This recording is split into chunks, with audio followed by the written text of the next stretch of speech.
Ladies and gentlemen, mutants and muggles, welcome back. I guess maybe I should welcome myself back. I'm the one who electively took a couple weeks off of social media because I was sad. But I think it's important that in using those terms, mutants and muggles, the ones that I've been trying to force in the last few videos, there's actually purpose behind it today because today I want to talk about the world of before cancer and after cancer and what it's like to navigate and straddle the two different worlds as you go through different phases of being a cancer patient or getting into remission like I currently am, or having to deal with the long-term ramifications of your identity as a cancer patient. I never want to assume that if you're watching right now, you've watched my prior vlogs. So for those of you who don't know me, my name is Mike. I am a 37-year-old stage 4 metastatic melanoma patient. I've been diagnosed with melanoma 3 separate times in the last 7 years, and I have been treated to remission every single time. Most recently, I finished a year of targeted therapy, and I've been in remission for about 2 months. Everything seems to be going well. But like I just said, I have been pretty depressed and pretty lost following cancer treatment, which has happened all 3 times I finished.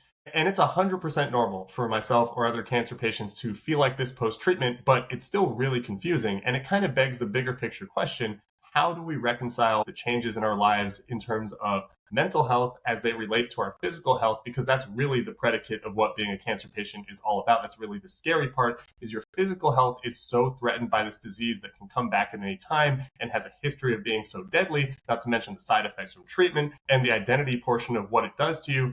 How do we deal with this? How do we somehow live life kind of normally if we can? Or maybe to put it better, how do you find your new normal individually as a cancer patient? Because everyone's case, everyone's diagnosis, everyone's life situation is so different that there's nothing prescriptive about this. The only constant in being a cancer patient that I've found in talking with thousands of patients over the last 7 years is that you can't go back. You can't unknow what you know, whether it's stage 0 that they've cut right off you or stage 4 that's come back multiple times. You know too much and you know what the risk is, and you know that this is just something you're going to have to manage one way or another. So finding your new normal, I think, is the most important thing, because ultimately the point of doing cancer treatment, the point of getting seen by a medical professional and trying to go through the hardest thing you're ever going to have to go through, is coming out the other side and getting your agency back, not letting your life be dictated by this disease as much as possible. Because obviously within the range of outcomes, there are things in your life that are going to be dictated by being diagnosed with such a serious disease. I mean, whether I like to admit it or not, the last 7+ years of my life have had so much of it dictated by cancer. And I would describe my case as having a very good outcome for a stage 4 metastatic melanoma patient. That's actually part of why I'm making this video today. Someone asked me how I would rate my experience with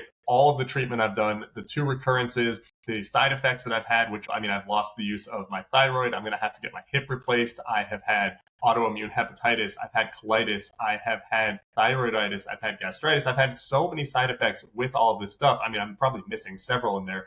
But when you look at the big picture of how I've been treated for a disease that would have definitely killed me 20 years ago before the advent of immunotherapy, I think this is like the second or third best outcome you could ask for. It's not like there's hierarchies or power rankings, but I mean, I got stage 4 metastatic melanoma. It was treated. I went into remission for 4 years. We had a recurrence. It was treated. I went into remission for 15 months. I had a recurrence. It was treated. I am now once again in remission. So sitting at the baseline of remission is the best case scenario for a metastatic melanoma patient. And granted, I would have liked to be 1 and done with it, or 2 and done, but 3 and hopefully done, which obviously I recognize the risk. There's a really good chance that I'm not done, but like, where I'm sitting right now, I have to be happy with it. And in the context of my new normal, or finding some sort of balance between the cancer world and the world of living and making the most out of the life that I've been given by treatment, I think it's important to at least be objective about the situation and say, okay, this is pretty damn good. So how do I not wallow in the bad? Even though there's plenty of bad and there is plenty of justification for spending time in the bad, you just eventually have to make it out. I mean, I guess technically you don't have to get out of depression. You don't have to try and make it better. But to me, that seems really counterintuitive, to go through this insane struggle of your diagnosis and your treatment and getting through it, and then just to sit in the misery. Because I understand it is a very miserable situation to be a cancer patient. I've done it 3 times, and my life has been irreparably fucked in certain ways. But like, the life that I have coming out the other side is what I have to work with.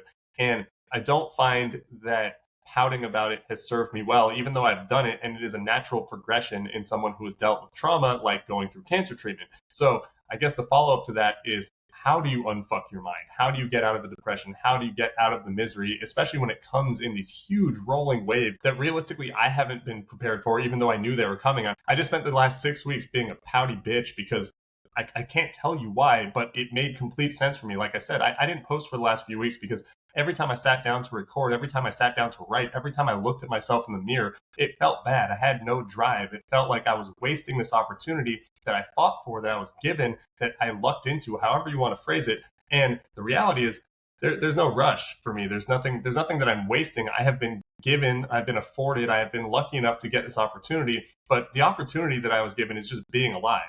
What I want to do with it, that is my agency now, and I'm very, very grateful for that. But beating myself up over taking my time to rest and recover wasn't the answer. And so I've started to proactively put things into my life that I've used in the past that I decided would be good ideas right now to get myself out of it. And there's simple things and simple devices that honestly, they aren't related to cancer necessarily. It's not like I'm some guru on getting out of depression in a broader sense. I just know what happens to have worked for me. And I brought up earlier about the loss of identity and the loss of drive that you suffer when you go through cancer, whether it's in treatment or after treatment. Specifically for me right now, it's post-treatment in remission. And I've had this happen every single time where you get your freedom and then you find yourself sitting there going, what do I value? What do I want? How do I find meaning in anything in life? Because you just did this thing that has more meaning than anything else. You can't carry on in life in a meaningful way if your health is being acutely threatened, which cancer does. I mean, if you don't take care of cancer, you die. That's how it goes. And so once you're done, you start to try and get back to work or try and get back to some of your hobbies or try and socialize in the same way. And in the back of your mind, there's this voice that goes, why the fuck does this matter? How am I supposed to pretend that these things matter? How am I supposed to give these things my full attention when I just went through such an exhaustive period of beating cancer? And eventually what I found is that I can't tolerate that thought after long enough sitting in it, because it's true. There's just not any gas in the tank to care about certain things for a while. But then you go, what was the point? And so for me, the best way I've found to crawl out of this depression right now, as well as the other few times I've experienced this, is start making goals, even if they're small. For me, I tried to combine two things. I haven't been as active ever since I got back from playing basketball in Costa Rica while concurrently finishing treatment. I love to drop that in there because I played professional basketball while finishing cancer treatment. It's pretty dope. But finishing both those things at the same time seems to have been a pretty big letdown for me. Not to mention, I completely ravaged my hip. I'm going to need to get that replaced. So I've just kind of been having no athletic goals. And one of the things that I started doing is just working on running and biking progressions, things that my hip could tolerate, and making sure that I was doing a ton of mobility and strengthening so that my hip can be in good enough shape to tolerate a potential surgery that might give me the chance to have more life in my athletic career once I get a hip replacement. There's kind of a recurring theme here that's I'm just trying to give myself the best chance to survive whatever crazy medical shit that I go through, as I am now officially a science project, and I have no problem with that in theory, but in practice, being a science project is kind of difficult. I've also decided that part of my job in getting out of this funk is to embrace more spontaneity and risk. And this is coming from someone who is a lifelong risk taker, someone who loves to be chaotic and spontaneous, but I found that cancer makes me a comfortable person, which is ironic because cancer itself, hyper uncomfortable. So if you have the opportunity, which my physical condition has afforded me the option, I just flee to comfort. I like to sleep. I like to eat edibles and, sit around on the internet. I like to not go out as much. I like to not take as much risk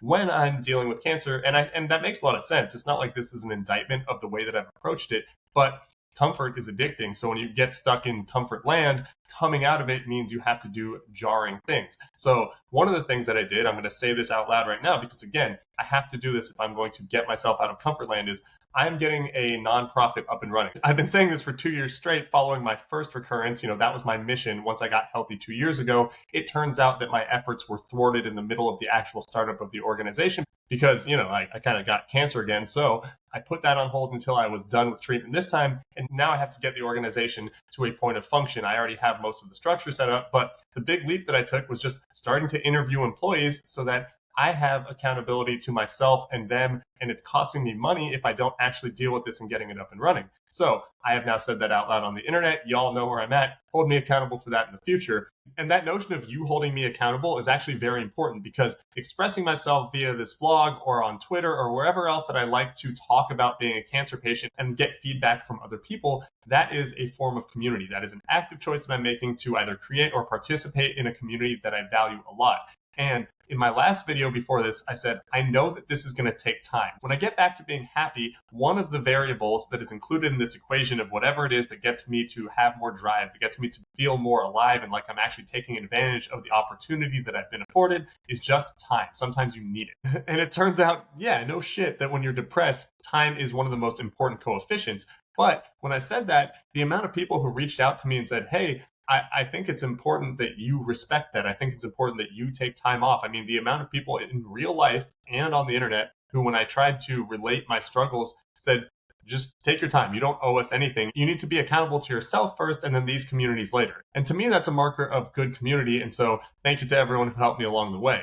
Similarly, as I'm kind of winding this down, thank you if you sat here and watched this video. Every single time I sit down to make a video, it is a unique form of expression to me, because it's a time in my life that I have not experienced, and cancer is so volatile that I think I need to just get these thoughts out into the ether and then hear other people either validate them or refute them or give me other points of view that I can use to help calibrate my thoughts going forward. So the fact that you took time out of your day to listen to my diatribes about how I'm getting mentally unstuck, it means a lot to me. And if you want to, like this video, share this video, subscribe, comment down below, all those fun little social media things, I would really appreciate it. But mostly, just thank you for watching. Like I said, sometimes getting out of a rut is just time, and this happened to be the right time for me.